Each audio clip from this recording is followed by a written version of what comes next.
You want to know how a guy just trying to split firewood and mind his business winds up at war with an entire HOA?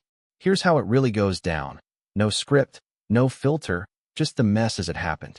The first thing you need to know is I'm not the type who goes looking for a fight. Hell, I used to do intelligence work, 10 years reading people for a living, now just happy out here with my dogs.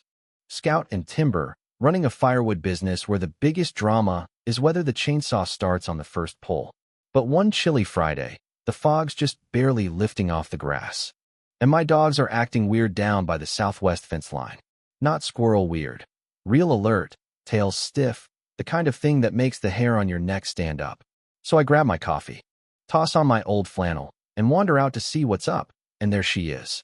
Woman in yoga pants and some HOA windbreaker, standing dead center on my land with a tablet and a measuring tape. Sticking little orange flags in the dirt like she's laying out a minefield. Didn't use the gate, so either she hopped the fence or squeezed through the old shed gap, which is chained, by the way. I get closer, still trying to process this circus, and finally say, "Good morning." She acts like I'm interrupting her book club. "You must be Mr. Draper," she says, big fake smile. Karen Milton, Forest Lakes Preserve HOA president. She tries to shake hands across the fence like this is some welcome wagon. I don't take it. "You're on my land," I say, flat as a board. She gives me this condescending chuckle and tells me, "Oh, she's just reviewing some possible boundary issue. Says county maps suggest my tree line might actually belong to the HOA. Now, I've got the paperwork. 12 acres, surveyed, stamped, recorded. Big metal sign says private property, no trespassing, armed owner." Karen barely glances at it and tells me signs might be legally invalid if the land is in dispute. "Lady, the only thing in dispute is your grip on reality." She keeps tapping her tablet, muttering about hostile responses, so I start recording on my phone, because if there's one thing the military taught me, it's that evidence beats yelling. She laughs, tells me I can't scare her, says she has full legal standing. I give her one last warning to step back over the fence. That's when she just loses it, starts screaming, "He's threatening me. He pulled a weapon. He's got attack dogs." She falls over the fence, sprints to her SUV, and calls the cops. 10 minutes later, sheriff's deputies roll up. I'm calm. Dogs are locked inside. I meet them halfway, phone still recording. Show him the footage. Karen trespassing, ignoring my warnings, then faking a panic attack. About guns and dogs. Deputies watch the video. Look at the signs. Look at me. Karen stomps up, shrieking about survivalists and extremists. One deputy just sighs, tells her she's being detained for filing a false report. Karen goes wild, tries to fight, gets cuffed, and tossed in the back of the cruiser, still shouting about conspiracies and HOA authority. Yeah, that happened. I figure that's the end, right? But no, by Tuesday I get a thick letter from the HOA. Karen's out on bond, and now she's demanding I remove my fence, demolish 2 buildings, and give her a key to my Southgate for community inspections. I scan the letter, shoot it straight to my lawyer, Lauren, who calls me laughing, says we're sending a cease and desist, plus certified boundary docs. Next day, I post new signs. This property is not part of any HOA. But Friday, I spot a land survey van and 2 guys setting up gear near my fence.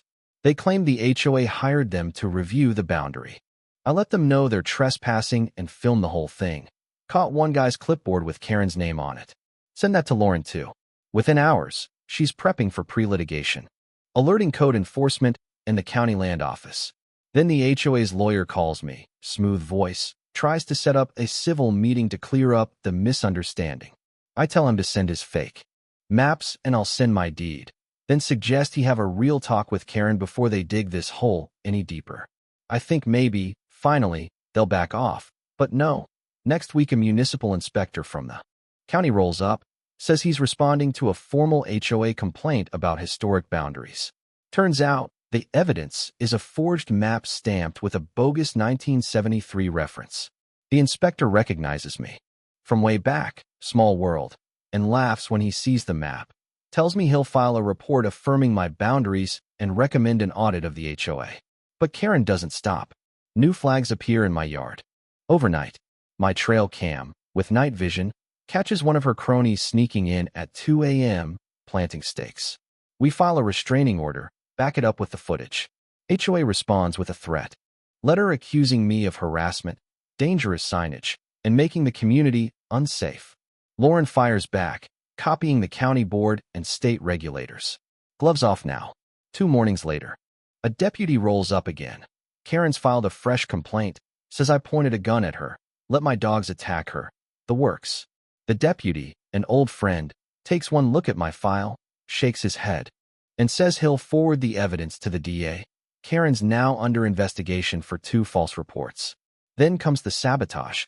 My fence gets cut, wires snipped, posts kicked in the middle of the night. Cameras catch hooded figures. This is no prank. Lauren files for injunctive relief. That weekend, Karen leads a community educational walk right through my woods, complete with residents, clipboards, and orange flags.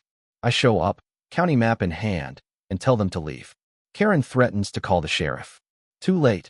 I already did, and by the time deputies arrive, her little army has scattered. One of her flags left sticking out of my sawmill shed like a white flag of stupidity. With everything documented, we file a full civil suit for harassment, trespass, and fraud.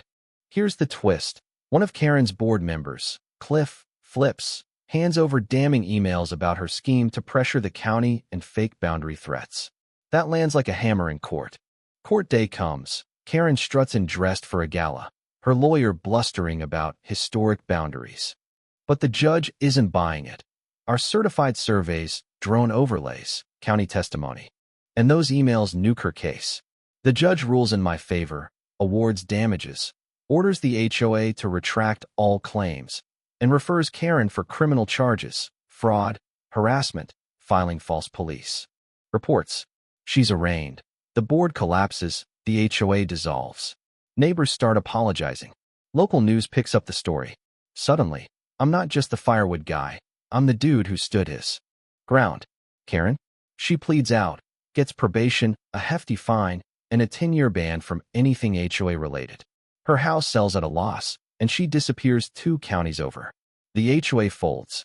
The signs come down, bylaws shredded, my land left in peace. And now? Well, I reinforced my gates, added new lights, cameras everywhere, and a 10-foot sign that says it all. Private property. No hoa. I'm still just a guy who wants to be left alone. But people stop me at the market asking for advice or calling me a legend. If another Karen shows up with a fake map and a grudge, you can bet I'll be ready. Now tell me, was I right to fight back? Or is there something broken in the way these communities handle power? Let me know in the comments. And if you've got a wild HOA story, I want to hear it. Like, share, subscribe. Let's get loud about what real justice looks like. Honestly, after everything, you'd think I'd finally get some quiet. But the thing about people like Karen is they never really go away. They just find new angles, new loopholes, and maybe new cronies to send your direction. For a while, though, life slipped back toward normal. The air on my land felt lighter, the dogs relaxed, neighbors waved again, and for the first time in months, I could sip my coffee on the porch without wondering who'd pop out of the tree line waving a clipboard. But peace is always temporary in places like this. If it's not the HOA, it's some overzealous contractor, a developer with too much money and not enough patience, or the kind of neighbor who can't sleep at night unless they know what everyone else is up to. It started small, just a couple odd cars parked down at the county road, maybe a drone or 2 buzzing overhead at weird hours. Then, one afternoon, I spotted a group of surveyors again, this time with fancy gear, not the local guys but a crew from a big regional firm, trucks still dusted from their last job. I watched them set up across the line, pretending they weren't eyeballing my property, and waited until they got real bold, actually stepping over, planting stakes deep in the grass, marking proposed boundaries. That was enough for me. I walked out, boots crunching gravel, dogs trailing close, never threatening, but anybody who's ever met Scout knows you don't cross him lightly. "Can I help you, fellas?" I called, real casual, but they jumped like they'd been caught stealing. The lead guy stammered, said the order came from a private client. I asked if that client happened to be the Forest Lakes HOA, or maybe someone named Karen. Their faces said it all. I filmed the whole thing, just like before, and told them if they wanted to avoid being named in a lawsuit, they'd be wise to pack up. Took them about 3 minutes to clear out, but not before I snagged a photo of their work order. Guess whose name was at the top? Yup, Karen's again. Lauren, my lawyer, nearly choked on her coffee when I sent her the pictures. "This is bordering on obsession," she said, then got real quiet. "Let's get ahead of this." County notice, another injunction, and a warning to the survey firm. Within days, I had a new legal shield in place and word was spreading fast. Trespass here, and it's not just me you'll answer to. It's the county, the DA, and a real ticked-off judge. But that only raised the stakes. Late one night, I heard a car stop on the gravel, lights off. The dogs pricked up, and I caught a figure slinking around the property edge. This time, I didn't go out. I just let my cameras roll and called the sheriff. When the deputy arrived, we reviewed the footage together, watching Karen herself, bundled in a hoodie, planting fresh flags and snapping pictures. Not subtle. The deputy just shook his head and said, "You've got to admire the commitment." He filed it as evidence, added it to the growing pile, and told me the county prosecutor was now building a full criminal case, not just against her, but against any board member involved. You'd think by now the HOA would cut their losses, but the board scrambled, desperate to save face. They sent letters to residents, blaming me for community distress, but most folks saw through it. The real twist came when Cliff, the board member who'd turned whistleblower, got elected interim president. First thing he did was propose dissolving the HOA altogether. The vote was tight, emotions hot, but in the end, the neighborhood had had enough. Forest Lakes Preserve HOA was officially disbanded, bylaws shredded, the last flag hauled down. People threw a block party. Someone brought a cake with "No More HOA" in big blue icing letters. For the first time in years, people smiled at each other, talked about real things, kids, weather, gardens, not citations or compliance. Karen, meanwhile, disappeared into whatever corner she could still find. Last I heard, she tried to sue the county for emotional damages and lost, then moved on to another town. Maybe she's running a PDA now, or heading up a neighborhood watch somewhere, clipboard in hand. God help him. As for me, well, life's back to what it should be. Peaceful, a little boring, full of sunrises and the sound of wood splitting sharp and clean. My mailbox is still overflowing. But now it's with thank you notes, not threats. People ask how I did it, how I kept fighting when it got ugly. I tell them you stand your ground, you document everything, and you never, ever let a bully rewrite the facts. Because if you do, even just once, they'll come for you again, or worse, for somebody who can't fight back. So was it worth it? Every late night, every legal bill, every headache? You bet. Because justice isn't just a word in a courtroom. It's the feeling you get standing on your own land at sunset, dogs at your feet, knowing you didn't back down. And if that makes me the firewood guy who beat the HOA, so be it.